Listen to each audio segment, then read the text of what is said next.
और जिसके द्वारा अमृत की वर्षा होने पर वह रोहित उस चिता से जो है उठ गया, वह पुनः जीवित हो गया।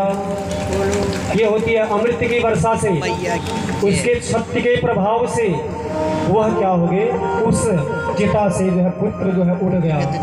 तो इसलिए इंद्र ने कहा, हे शक्तिवादी हरिश्चंद्र महाराज, अब आप अपनी भार्या महारानी शैव्या और पुत्र रोहित सहित स्वर्ग को प्रस्थान करो।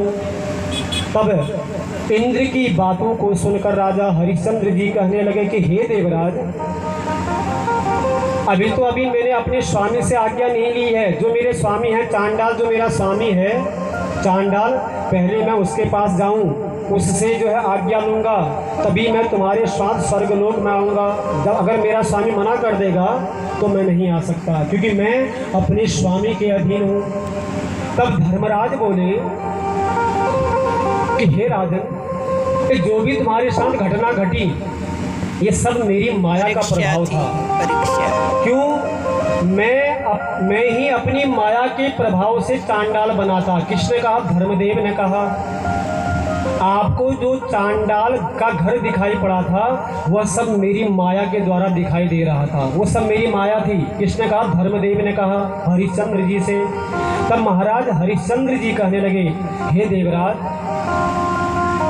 अगर ऐसा है तो मैं अयोध्या वासियों को छोड़कर स्वर्ग जाना नहीं चाहता, क्योंकि मैं अपने अयोध्या वासियों के पूजा पाठ व धार्मिक अनुष्ठानों के फलस्वरूप ही, उनके फलस्वरूप ही आज मैंने देवताओं का दर्शन किया है, तुम्हारी कृपा जो है प्राप्त की है। मैं अयोध्या वासियों को छोड़कर स्वर्ग नहीं जाना चाहता।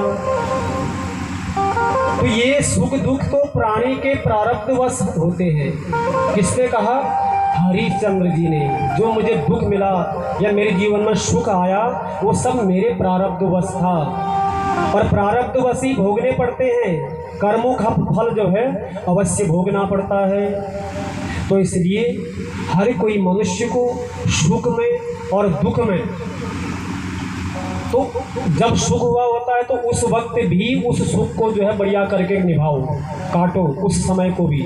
दुख के वक्त, बुरे वक्त में भी उस बुरे वक्त को भी बढ़िया करके निभाओ, क्योंकि कहा है सुख के बाद दुख, दुख के बाद सुख जीवन में बराबर चलते रहते हैं।